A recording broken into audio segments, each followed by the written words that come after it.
ये आपने जो पहले बात, मैं उस पॉइंट को रेज करना चाहूंगा, आपने कहा कि PHP और जो जावास्क्रिप्ट है वो सेम है, बोथ आर सिंगल थ्रेड। हाँ बोला सिंगल थ्रेड ऐसे ही Yeah, है, right. सिंक्रोनसली रन हो रही है, लाइन बाय लाइन कोड ऐसे रन ही, होगा, yes. ऐसे ही बिल्कुल ठीक बात की। लेकिन Node.js की ब्यूटी ये है कि आप उसको एसिंक्रोनसली रन करते हैं और सर, इवेंट लूप, सर, आपने ना, beauty- मैंने आपको पूरे 5 मिनट देने हैं और आपने इवेंट लूप की खूबसूरती डिफाइन करनी है। अगर मतलब अगर आप कहीं को मैं ठीक है, कोई मसला नहीं जी, ठीक हो गया। चलो जी, इवेंट लूप ही बता दें फिर आपने सर्विस कंटेनर बताना है आप दोनों ने। अच्छा, इवेंट लूप, अच्छा ये जो है ना जावास्क्रिप्ट का बड़ा एक तो कॉमन पूछा जाने वाला क्वेश्चन भी है, बिल्कुल, और this is the thing that makes JavaScript what JavaScript is today. Asynchronous, यानी कि जावास्क्रिप्ट का डिफॉल्ट भी हमें देखा जाए तो वो तो हमारे पास लाइन बाय लाइन जो है वो हमारे पास जो वर्क करती है, और उसमें कोई ऐसा कोई हमारे पास फंक्शनैलिटी नहीं है, वो सिंगल थ्रेड है। तो हमारे पास डेफिनेटली कोई भी अगर हम प्रोसेसिंग करते हैं तो हमारी पूरी एप्लीकेशन में ब्लॉक कर देती है। तो जावास्क्रिप्ट जो हमें ये ब्यूटी प्रोवाइड करती है कि एसिंक्रोनसली हम कोड को जो है रन कर सकते हैं, और ये ब्यूटी जो होती है हमारे पास वो आती है comes in a form of event loop, कहते हैं इवेंट लूप। अच्छा, इवेंट लूप बेसिकली हमारे पास इन इटसेल्फ कहने के जावास्क्रिप्ट की लाइब्रेरी टाइप आप कह सकते हैं कि है जी जावास्क्रिप्ट हार्ड कह रहे हैं आप कि जावास्क्रिप्ट का। अब उसमें होता ही है कि अगर हमारे पास कोई भी कोड इस तरह का चल रहा है और हमारे पास कोई भी ऐसा आईओ ब्लॉकर हमारे पास आया है, ठीक है, जिससे हमारे पास जो है वो हमारे पास ब्लॉकेज क्रिएट हो सकती है। तो JavaScript is smart enough to understand, not smart enough, हम इसको बताते हैं यार ये प्रॉमिस है या ऐसा कुछ टास्क है, तो वो उसको क्या करती है, वो उसको हमारे पास जो है वो करंट स्टैक उठाती है, उसको जो हमारे पास जो है क्यू में फेंक देती है। अब क्यू में भी हमारे पास जो है, अब क्यू में भी हमारे पास प्रायोरिटाइजेशन होती है। अब हमारे पास भी प्रायोरिटी किस चीज की है जी, एक लेट्स से कि हम जो है जी हमारे पास एक ऐसा टास्क है जो कि सेट टाइम आउट से हमारे पास जो है वो टाइम सिंगल्स पे चल रहा है, और एक टास्क है जो कि हमारे पास जो है कोई प्रॉमिस रिजॉल्व कर रहा है फेच एपीआई कॉल के थ्रू या डायरेक्ट प्रॉमिस के थ्रू जो है वो हमारे पास जो है वो कर रहा है रिजॉल्व। तो अब उसमें भी जो है वो उसको प्रायोरिटाइज करती है कि सबसे पहले हमारे पास जो है फेच रिजॉल्व होगा, उसके बाद ही हमारे पास जो है वो सेट टाइम आउट वगैरह जो है वो दूसरे रिजॉल्व होना चाहिए। तो प्रायोरिटाइजेशन हमारे पास ऑपरेशन होती है, हमारे पास होती है करंट स्टैक की, वो हमारे पास वो कंप्लीट होती है। जैसे ही करंट स्टैक कंप्लीट होता है उसके बाद हमारे पास जो है मैक्रो क्यू माइक्रो क्यू में से हमारे पास जो है वो प्रायोरिटाइजेशन होती है, और उसमें से कोई भी चीज निकल के जो है जो हमारे पास जो है वो टास्क वाइज चल रही होती है क्यू में। जो हमारे पास क्यू का जो मैकेनिज्म पता चल रहा होता है फर्स्ट इन फर्स्ट सर्व का, जो हमारे पास जो पहले आया होता है वो हमारे पास रिजॉल्व होता है और हमारे पास दोबारा से बैक इन लास्ट स्टैक। अच्छा, अब इसमें एक ट्रिकी क्वेश्चन ये होता है कि कहते हैं कि जावास्क्रिप्ट अगर जावास्क्रिप्ट एट टाइम सिर्फ एक सिंगल चीज जो है हमारे पास रिजॉल्व होनी चाहिए, then why do we need a stack, because stack is like कि हमारे पास ही स्टैक जो होता है बेसिकली यार वो तो अगर आपके पास 3-4 स्टोर करता है यार, हां वही ना, अगर 3-4 लेकिन स्टैक में क्या होता है, वो जैसे पुश आता है पुश सब टेस्ट हो। अब इसमें ये होता है कि अगर जब जावास्क्रिप्ट होता है इसमें हमारे पास एक ग्लोबल कॉन्टेक्स्ट पड़ा होता है, ठीक हो गया जी। जावास्क्रिप्ट में ग्लोबल कॉन्टेक्स्ट होता है, वो क्या करता है जी कि जब भी हमारे पास कोई भी कोड आता है ना, उसको वो हमारे पास का एक मेमोरी एलोकेट करता है ग्लोबली कॉन्टेक्स्ट में। तो वो हमारे पास और पहले हमारे पास जावास्क्रिप्ट में ग्लोबल का वेरिएबल बनता है, उसमें हमारे पास सारा जो हमारे पास मेमोरी पड़ी थी, उसके बाद जो रेस्ट ऑफ द कोड जो हमारे पास जो प्रोसेस जो हमारे पास वो चल रहे हैं। तो आई बिलीव के इस तरीके से हमारे पास जो पूरा इवेंट लूप जो है माइक्रो पहले चलते हैं माइक्रो। यार इसमें अभी मुझे कंफ्यूजन हो जाएगी, ये अक्सर मुझे कंफ्यूज कर जाता हूँ। मेरे ख्याल से जो है ना पहले मैक्रो क्यों चलती है, I am not sure. Set time out या फिर सेट टाइम आउट चलो साइड पे कर देते हैं, प्रोसेस डॉट नेक्स्ट टिक पहले चलेगा, एक क्यू में बात कर रहा हूं, इवेंट लूप में चीजें चली गई हैं, ठीक हो गया। प्रोसेस डॉट नेक्स्ट टिक पहले चलेगा या फिर सेट इमीडिएट पहले चलेगा? like if you want to share, but I can explain, but if you want to share then it's fine. तो ये अच्छा, इसमें मेरे ख्याल से सेट इमीडिएट जो है ना वो पहले नहीं चलेगा।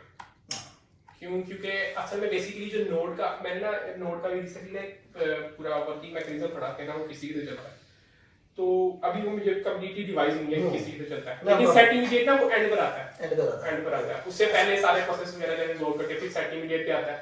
कुछ ऐसे प्रोसेसेस भी हैं जिससे वो दोबारा से जो है वो ऊपर चला जाता है, दोबारा से एंड पे नीचे आता है, लेकिन इमीडिएट टाइम जो है वो अच्छा मैं इसको थोड़ा सा बता देता हूँ, आपने बिल्कुल ठीक कहा, ऐसे ही होता है। जो है ना प्रोसेस डॉट नेक्स्ट टिक, वो ऐसी चीज है, वो माइक्रो में आ जाता है, और जैसी वो चीज इधर आती है ना, तो असल में जो हमारा जो कोड है या लाइन है वो हम ये बता रहे होते हैं कि ये जो प्रोसेस डॉट नेक्स्ट टिक है ना, इवेंट लूप की नेक्स्ट कॉल बैक आने से पहले इसको रन कर देना।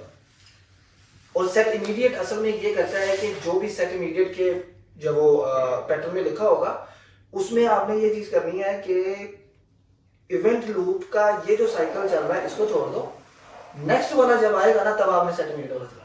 तो आई मीन वैसे मैं सच्ची बात बताऊँ बहुत ज्यादा ऐसी टर्मिनोलॉजीज और ऐसी चीजें हैं ना, बंदा करता बहुत कुछ मिलता है। लेकिन बात करने का मकसद ये है कि the heart of node JS जो है ना वो इवेंट लूप है, and it's a very interesting topic. Even though कि मैंने एक 26-27 मिनट की ना बहुत अर्सा पहले 2-3 साल पहले मैंने एक वीडियो देखी इवेंट लूप के ऊपर, तेरा अंग्रेज पर्सन है, he was trying to explain and all that, लेकिन वो उसने ना वो लाइक एंड पे आके ना उसने कहा कि इट जस्ट वर्क्स। उसको भी नहीं पता था, लाइक उसने अपनी तरफ से पूरी कोशिश की कि मैं इसको अच्छे तरीके से एक्सप्लेन करने की कोशिश करूं, लेकिन एंड पे आके उसने भी कहा कि भैया चल रहा है जावास्क्रिप्ट में 2 + 2 जो है ना 22 है, हाँ, और 2 - 2 0 है, ऐसे ही है। जी भैया कैसा लगा आपको इवेंट लूप? यार मैंने भी काफी दफा इसको पढ़ने की कोशिश की लेकिन समझ में नहीं आता नहीं समझ में कैसे आता। है। आगे हो गया बैठ जाता तो आपने बड़ा अच्छा बताया और मतलब चीजें काफी हद तक पता चली हैं। मैं फर्दर इसको दोबारा और स्टडी करूंगा। मुझे नहीं लगता कि आपको भी पता चलेगी, क्योंकि ये इतना आसान है नहीं। नहीं यार मैंने इसको पहले खुद से भी अच्छा, पढ़ने पहले की कोशिश की है, मैं जीएस में करता रहता हूँ हाँ, ट्राई वगैरह खुद से भी। यार ये ना मैंने इसको देखा है। हाँ, पर ये ना बड़ा इंटरेस्टिंग और आप Even इसको though कह सकते हो कि complex ऐसा promises क्यूरियोसिटी की वाला ऐसा ये है ना कि बंदे को बड़ा दिल करता है इसको रीड आउट और अगर करने आप का। किसी बंदे को फंसाना है ना जावास्क्रिप्ट हाँ, तो आपने पूछना ही इवेंट तो लूप। इवेंट नहीं इवेंट लूप। हाँ डेफिनेटली। हाँ, ये मैं देखता रहता हूँ यार ये चीजें हाँ, सारी एसिंक वगैरह प्रोमिसेस के सारे। चले हम आपके लारावेल की हार्ट की तरफ आते हैं, हम सर्विस कंटेनर की तरफ आते हैं। सर्विस कंटेनर, अच्छा लारावेल का जिस तरह नोड का हार्ट जो है ना इवेंट लूप है ना, लारावेल का सर्विस कंटेनर है। तो सर्विस कंटेनर हम कौन बताएगा? टास्क वाला दोनों बताएंगे एक्चुअली करेंगे, मैं भी ऐड करूंगा। हाँ, आप लोग मतलब स्टार्ट इसमें ऐड चलिए कर मैं फर्दर मैं ऐड करता ठीक है। हूँ। सर्विस जो कंटेनर है ना लारावेल के अंदर बेसिकली प्लेस है, सारा का सारा हमारे प्रोवाइडर्स हर चीज बाइंड हो जाती है हमारी सर्विस कंटेनर के अंदर। एक कंटेनर है जिसके अंदर हमारे पास पूरी रिक्वेस्ट है, उसके अंदर हमारी सर्विसेज हैं, उसके अंदर हमारे पूरी की पूरी जो एप्लीकेशन है प्रोवाइडर्स है उसका एक इंस्टेंस बन के ना उसके अंदर लोड हो जाता है, उसके अंदर इस कंटेनर के अंदर। ठीक है, उसके अंदर क्या होता है कि फिर हमने क्या है कि हर चीज हमें प्रोवाइड हो जाती है उस रिक्वेस्ट के अंदर जो आ रही है कंटेनर से होती हुई, कंटेनर से फिर बूटस्ट्रैप से कंट्रोलर से सारा का सारा हमें इंस्टेंस वही एक कंटेनर के अंदर मिल जाता है। तो इससे क्या होता है कि आप इजी एलोकेंट को यूज करते हुए क्यूरी आप जल्दी अपनी डेटाबेस से फेच करके और ये सारा प्रोसेस जल्दी कर सकते हैं क्योंकि कंटेनर की ही हमें फैसिलिटी मिल जाती है। बूटस्ट्रैपिंग आप कुछ कर रहे हो? ओके, सर्विस कंटेनर्स के थ्रू हमें बूटस्ट्रैपिंग तो हो जाती है, ठीक है, वो इन्होंने सारा बड़ा अच्छा से एक्सप्लेन कर दिया। है ना? इसके साथ साथ ना सर्विस कंटेनर्स हमें ना डिपेंडेंसी इंजेक्शन करने, मतलब डिपेंडेंसी इंजेक्शन भी प्रोवाइड कर देते हैं। डिपेंडेंसी इंजेक्शन हमारे पास बेसिकली होती है कि आप एक अपनी रिक्वेस्ट के अंदर, आप अपने एक मेथड के अंदर डिफरेंट क्लासेस भी इंजेक्ट करके उनके ऑब्जेक्ट क्रिएट कर लेते हैं साथ ही रिक्वेस्ट के टाइम पे, और उनका यूज कर सकते हैं, मेथड यूज कर सकते हैं, कंप्लीटली यूज कर सकते हैं। हाँ। तो यहाँ पे वही बात हो गई है कि आपको बार बार क्या है कि अब आपके पास एक रिक्वेस्ट जब स्टार्ट हो गई ना, तो रिक्वेस्ट स्टार्ट करने के बाद आपको दोबारा से एक क्लास का इंस्टेंस नहीं क्रिएट करना पड़ेगा, ऑब्जेक्ट नहीं बनाना पड़ेगा, यानी कि वो आप रिक्वेस्ट के टाइम पे वो काम कर लोगे। सर्विस कंटेनर के साथ बूटस्ट्रैपिंग बता दिया कि रिक्वेस्ट के टाइम पे ही सारी बूटस्ट्रैपिंग हो गई। सर्विस इंजेक्शन, डिपेंडेंसी इंजेक्शन जो मैं बता रहा हूँ वो भी आप रिक्वेस्ट के टाइम पे परफॉर्म कर लेते हो, और बाद में सिंपली आप क्या कर रहे होते हो कि जो आपको रिक्वायर्ड मेथड्स हैं उस क्लास का, लेट्स सपोज आप कहते हो कि मेरे पास एक कैलकुलेटर की क्लास बनी हुई है, उसमें आपने एडिशन का मेथड कॉल करना है, आप सिंपली उस मेथड को कॉल करोगे, आपको इनिशियलाइजेशन करने की जरूरत नहीं है, लूज कपलिंग कहते हैं। हाँ। तो यहाँ पे बहुत ज्यादा ये चीज हमें ना हेल्पफुल होती है, आसान करती है उन चीजों को, टाइम सेविंग भी होती है। ये इस तरह से असल में ना ये वर्क कर रहे हैं। सर्विस कंटेनर यू कैन आप इसको इस तरह देख सकते हैं कि it's a block which will take something and give something. अगर फॉर एग्जांपल मैं आपको बताता हूँ कि कोई भी चीज अगर आपने पूरी एप्लीकेशन में, मैं अगर गलत कहूँ मुझे पकड़ लीजिएगा सर, अगर पूरी एप्लीकेशन में आपने कुछ भी रजिस्टर करना है ना, लेट्स जस्ट से कि आप कहते हैं कि यार मेरी जो माइग्रेशन है ना डेटाबेस है, तो उसमें जो है ना नहीं माइग्रेशन छोड़ो, लेट्स जस्ट से कि हम फ्रंट एंड की तरफ आ जाते हैं। तो मैं चाहता हूँ कि मैं एक डाटा टेबल यूज करना चाह रहा हूँ और मैं यूज करना चाह रहा हूँ बूटस्ट्रैप का।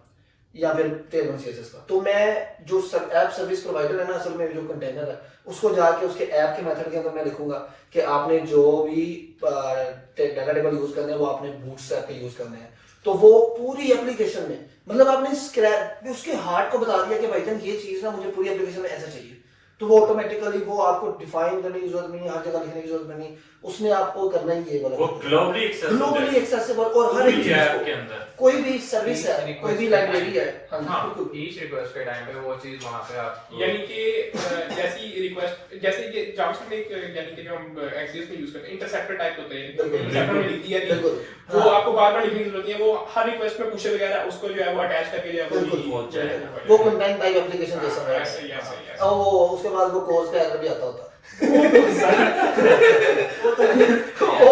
एक्सेस मैनेजर आपको कोर्स का एरर नॉर्मली रिकमेंडेड होता है बैकएंड में सोल्व करना।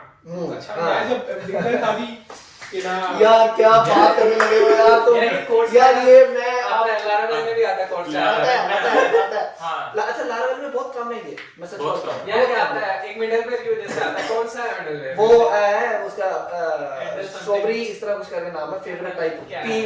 एफ पी मैं दोबारा कोर्स का एरर आता है। मुझे याद जब ये भाई जो बात करने लगे ना अभी, मैं असल में इस बात से बहुत ज्यादा मुतासिर हुआ, मुझे बहुत अच्छा लगा जब मैं भी स्टार्ट करने लगा था ना मंच टाइप, ओ यार ये कोर्स क्या है, खुदा की कसम मैं तो पता नहीं क्या, अच्छा एक्सियोस में जाके उसके पता नहीं इतने इतने बड़े ब्लॉक लिख रहे, सर मैं तो बता रहा हूँ मैंने किसी ना किसी तरीके से ना सॉल्यूशन निकाल दिया।